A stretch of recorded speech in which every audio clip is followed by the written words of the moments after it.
नमस्कार, स्वागत है आप सभी का न्यूज वन इंडिया में और मैं हूं आपके साथ शाफनी पटनायक। बुलेटिन की शुरुआत करेंगे बड़ी खबर के साथ। यूपी की राजनीति की जुड़ी सबसे बड़ी खबर, जहां सभी 9 सीटों पर सपा प्रत्याशी उतारेगी। कांग्रेस यूपी में उपचुनाव नहीं लड़ेगी और अब सपा सभी सीटों पर कैंडिडेट उतारेगी। गठबंधन रहेगा लेकिन कैंडिडेट सपा के ही होंगे। अखिलेश यादव ने एक्स पर पोस्ट कर इस बात की जानकारी दी है। 9 सीटों पर सपा के सिंबल पर लड़ेंगे चुनाव, बात सीट की नहीं जीत की है। अखिलेश यादव ने कहा कि सपा के चुनाव चिन्ह पर इंडी के प्रत्याशी लड़ेंगे। प्रत्याशी साइकिल के निशान पर चुनाव लड़ेंगे। कांग्रेस और सपा एक बड़ी जीत के लिए एकजुट हुए हैं। कांग्रेस और सपा कंधे से कंधा मिलाकर खड़ी है। इंडी गठबंधन जीत का नया अध्याय लिखने जा रहा है।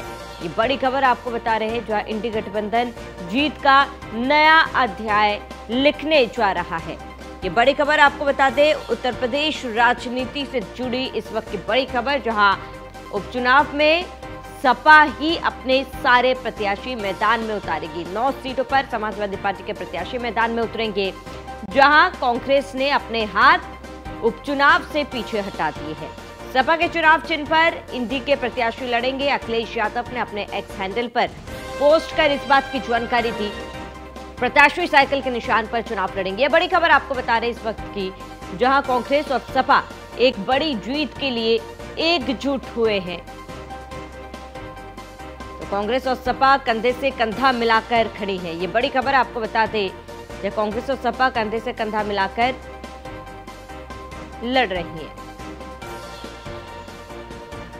अधिक जानकारी के लिए हमारे साथ हमारे संवाददाता मोहसिन खान हमारे साथ न्यूज रूम से लाइव जुड़ चुके हैं। मोहसिन, जिस तरीके से तैयारी दोनों ही पार्टियों की तरफ से देखी जा रही थी, इंडी गठबंधन की तैयारी की बात कर रहे हैं, लेकिन अब जैसे चुनाव नजदीक आ रहे हैं, कांग्रेस ने अपने हाथ पीछे ले लिए हैं। क्या लगता है गठबंधन का भविष्य क्या है मोहसिन?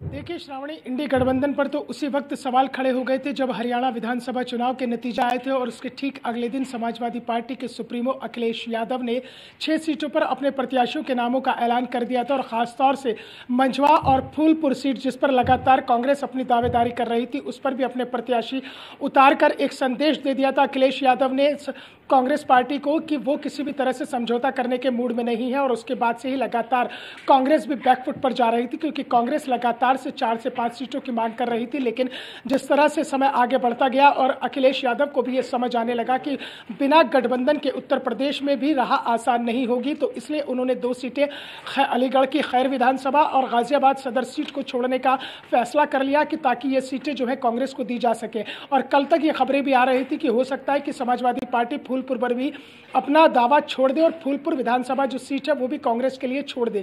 लेकिन इस तरह की तमाम खबरों के बीच में कांग्रेस ने अपने हाथ पीछे खींच लिए हैं और गठबंधन में कह सकते हैं कि गांठ पड़ गई है और वो दरार पड़ गई है, जिसे भरना बहुत मुश्किल हो जाएगा। क्योंकि कांग्रेस हरियाणा विधानसभा चुनाव के नतीजों के बाद से अब महाराष्ट्र और झारखंड पर फोकस किए हुए हैं और शायद यही वजह है कि उत्तर प्रदेश के विधानसभा के उपचुनाव से उसने हाथ पीछे खींच लिए हैं। और कांग्रेस ने अखिलेश यादव के लिए ऐसी स्थिति पैदा कर दी है, ऐसी गम की डली उठाकर उनकी जबान पर रख दी है, जिसे वो ना निगल पा रहे हैं ना उगल पा रहे हैं। और जिस तरह से गुलजार साहब का मुझे एक शेर याद आता है कि तुम्हारे गम की डली उठाकर जबां पे रख ली है, देखो मैंने ये कतरा कतरा पिघल रही है, मैं कतरा कतरा ही जी रहा हूं। कमोबेश ऐसे ही हालात जो है समाजवादी पार्टी के सुप्रीमो अखिलेश यादव के हो गए हैं। हालांकि उन्होंने एक्स हैंडल पर यह पोस्ट किया है कि सभी 9 सीटों पर समाजवादी पार्टी अपने प्रत्याशी उतारेगी और साइकिल के सिंबल पर वो चुनाव लड़ेंगे। लेकिन कांग्रेस जो है वो गठबंधन में बनी रहेगी और ये गठबंधन ही चुनाव लड़ेगा। और कांग्रेस पार्टी के जो समर्थक हैं, जो कार्यकर्ता हैं, वो समाजवादी पार्टी के जो प्रत्याशी होंगे उनका समर्थन करेंगे। लेकिन श्रावणी, यहाँ एक बात समझना बड़ा महत्वपूर्ण हो जाएगा। अगर कहीं के आप इसे ऐसे समझिएगा, एक उदाहरण के तौर पर अगर कोई 2 व्यक्ति काम कर रहे हैं और एक व्यक्ति को ये कह दिया जाए कि आपको काम करना है और आपको काम नहीं करना, आपको बैठे बैठे सपोर्ट करना है, तो बड़ा मुश्किल हो जाता है कि ऐसे में वो सपोर्ट कैसे करेंगे। कांग्रेस जब खुद ही चुनावी मैदान में नहीं है, उनके कोई भी प्रत्याशी चुनावी मैदान में नहीं है, जाहिर तौर पर मन से काम करने की जो इच्छा है वो दिखाई नहीं देगी और इसका खामियाजा जो है शायद समाजवादी पार्टी को भुगतना पड़ सकता है। दावे भले ही किए किए जा रहे हो कि गठबंधन जो है पूरी तन्मयता के साथ और पूरी आत्मीयता के साथ और पूरी हिम्मत के साथ और एकजुट होकर ये चुनाव लड़ेगा, लेकिन मुझे नहीं लगता है कि एकजुटता कहीं दिखाई दे सकती है, क्योंकि कांग्रेस का कोई प्रत्याशी चुनावी मैदान में नहीं होगा। तो ऐसे में हो सकता है कि उत्तर प्रदेश के अंदर जो कांग्रेस के कार्यकर्ता है वो थोड़ा सा इंटरेस्ट इसमें कम दिखाए। दरअसल इसमें तमाम जो वजह थी वो ये भी निकलकर सामने आई थी कि जो मंझवा की विधानसभा की सीट है वहां पर कांग्रेस के जो प्रदेश अध्यक्ष है अजय राय, वो अपने बेटे को चुनाव लड़ाना चाहते थे, इसलिए मंझवा सीट की मांग की जा रही थी। फूलपुर एक परंपरागत सीट कांग्रेस की भी रही है, तो कांग्रेस इस सीट पर अपना दावा कर रही थी। तो यानी कि अब कुल मिलाकर अगर गठबंधन का भविष्य देखते हैं उत्तर प्रदेश के अंदर, तो वो इन विधानसभा उपचुनाव के नतीजों से साफ हो जाएगा कि उत्तर प्रदेश के अंदर ये दो लड़कों की जोड़ी आगे लंबे समय तक चलती है या नहीं चलती है। भले ही इसे 27 के सेमीफाइनल के रूप में देखा जा रहा हो, लेकिन इस सेमीफाइनल में कौन फाइनल तक पहुंचेगा और कौन इस सियासी पिच पर धुआंधार बैटिंग करते हुए, जो अभी फिलहाल 9 सीटों पर विधानसभा के उपचुनाव होने हैं, क्योंकि मिल्कीपुर पर अभी चुनाव टला हुआ है, 9 सीटों पर जो विधानसभा के उपचुनाव होने हैं उसमें देखना बड़ा दिलचस्प होगा और यही गठबंधन का भविष्य, यही गठबंधन की दिशा और दशा को तय करेगा। क्योंकि 24 घंटे का अब केवल वक्त बचा है, 25 अक्टूबर नामांकन पत्र दाखिल करने की आखिरी तारीख है। हालांकि 6 सीटों पर समाजवादी पार्टी अपने प्रत्याशियों का ऐलान कर चुकी है, 3 सीटों पर उसे अभी अपने प्रत्याशी उतारने हैं, जिसमें खैर विधानसभा सीट है और इसके अलावा गाजियाबाद विधानसभा सीट है और इसके अलावा जो है वो और एक अन्य सीट है जहां पर उसे अपने प्रत्याशी उतारने हैं। तो यानी कि कुल मिलाकर अब गठबंधन में जो गांठ पड़ी है वो गांठ कैसे खुलेगी, उस गांठ का जो दरारें जो पड़ती जा रही हैं वो दरार कैसे भरी जाएगी, एक बड़ा सवाल होगा। श्राम ठीक है मोहसिन, आप बने रहे हमारे साथ, तमाम जानकारी के लिए लौटेंगे आपके पास। इसी बीच हमारे साथ एसके वाजपेयी जुड़ चुके हैं। एसके वाजपेयी, एक लहर चली थी लोकसभा चुनाव में इंडी गठबंधन को लेकर। ये गठबंधन पूरे दमखम के साथ मैदान में उतरी थी और जीत का दावा किया था और कहीं ना कहीं गठबंधन का असर भी लोकसभा चुनाव में देखने को मिला था। लेकिन अब समय चलते चलते चुनाव, अगर विधानसभा चुनाव की बात करें, विधानसभा चुनाव से ठीक पहले उपचुनाव के आते आते ये गठबंधन डगमगाता हुआ नजर आ रहा है। आप एसके वाजपेयी गठबंधन के भविष्य को कैसे देख रहे हैं?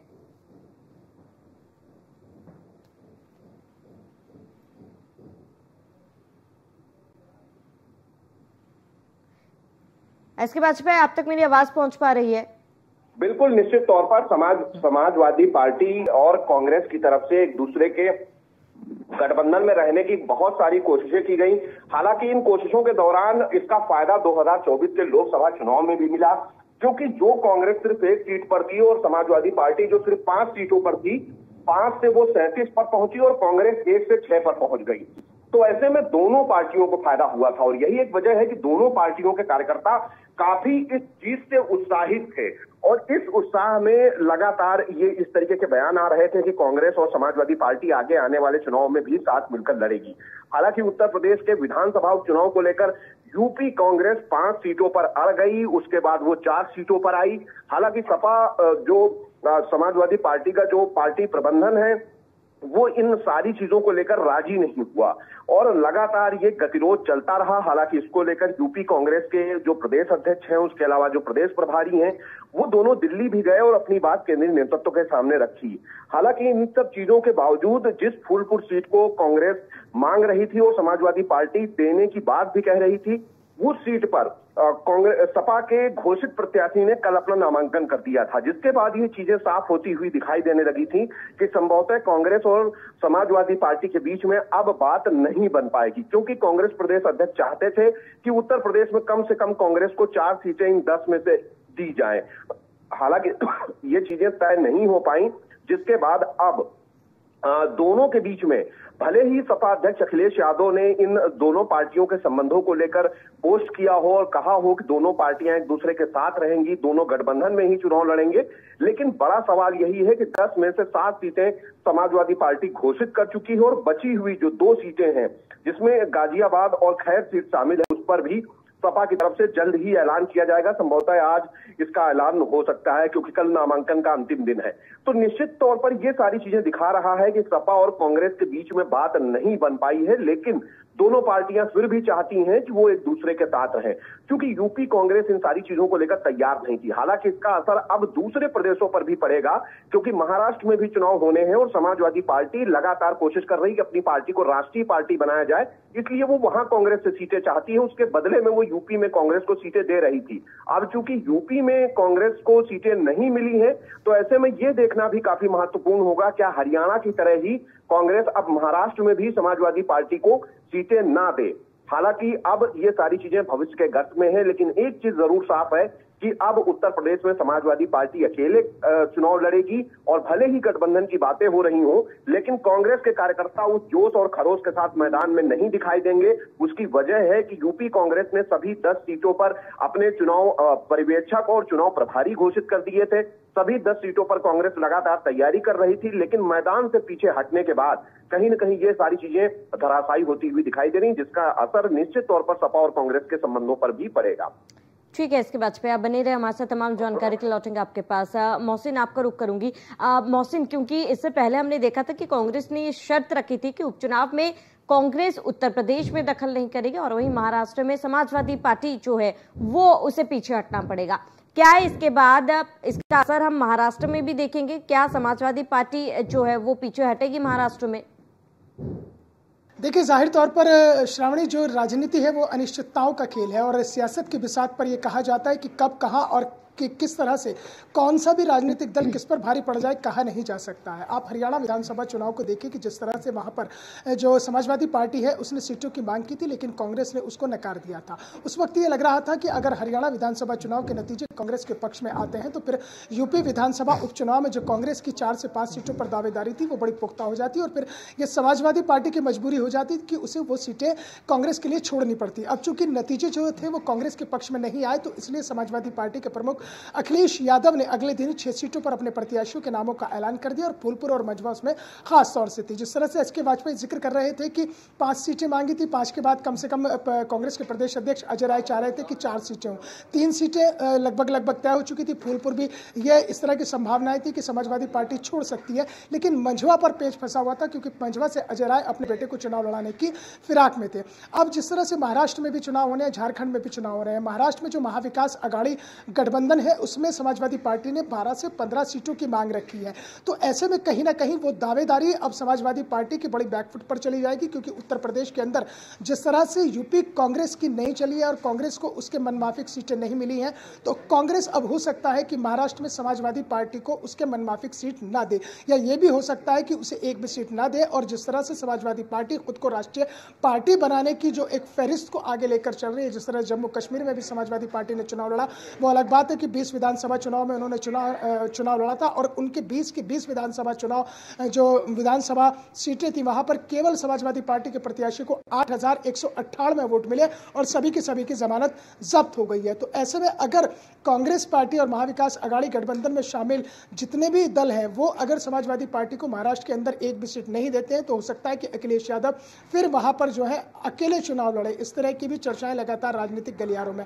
तो कुल मिलाकर जो ये गठबंधन है, इस गठबंधन में जो गांठ पड़ी है वो किस तरह से खुल पाएगी, ये बड़ा मुश्किल हो पाएगा, क्योंकि जाहिर तौर पर जब आप चुनाव में नहीं होते हैं, जब आप प्रत्यक्ष रूप से चुनाव नहीं लड़ रहे होते, तो आपका वो जोश और खरोश काफी ठंडा पड़ जाता है। जब आपकी पार्टी का प्रत्याशी होता है, आपकी पार्टी का सिंबल होता है, तो जाहिर तौर पर आप पूरी मेहनत करते हैं, डोर टू डोर कैंपेन करते हैं, लोगों के बीच जाएंगे, उन्हें समझाएंगे, उनसे बातें करेंगे, उनसे वोट की बात करेंगे। लेकिन अब जब आपकी पार्टी का एक प्रत्याशी चुनावी मैदान में नहीं होगा, तो वो जोश और खरोश काफी हद तक ठंडा पड़ जाएगा। और देखना बड़ा दिलचस्प सामने ये होगा कि जो कांग्रेस का कोर वोट बैंक है, जो उसका परंपरागत वोट बैंक है, खासतौर से जो शहरी क्षेत्र के मतदान केंद्र होंगे, मतदान जो केंद्र बनाए गए होंगे, वहां पर जो शहरी क्षेत्र में जो कांग्रेस का परंपरागत वोट बैंक रहा है, खासतौर से जो कोर ब्राह्मण वोट बैंक रहा है, जो पुराने ब्राह्मण हैं और लगातार कांग्रेस से जुड़े हुए, क्या वो समाजवादी पार्टी की तरफ ट्रांसफर हो पाएंगे या नहीं हो पाएंगे, ये बात मैं शहरी क्षेत्र की कर रहा हूं। अगर हम रूरल एरिया में जाते हैं तो वहां पर देखना बड़ा दिलचस्प होगा कि जो दलित वोट बैंक है, पिछड़ा वोट बैंक है और मुस्लिम वोट बैंक है, क्या वो लोकसभा चुनाव 2024 की तरह समाजवादी पार्टी के साथ रहता है या नहीं रहता है। ये दोनों चीजें बड़ी देखने दिलचस्प होंगी इसमें। ठीक है मोहसिन, आप बने रहो हमारे साथ, तमाम जानकारी के लिए हम लौटेंगे आपके पास।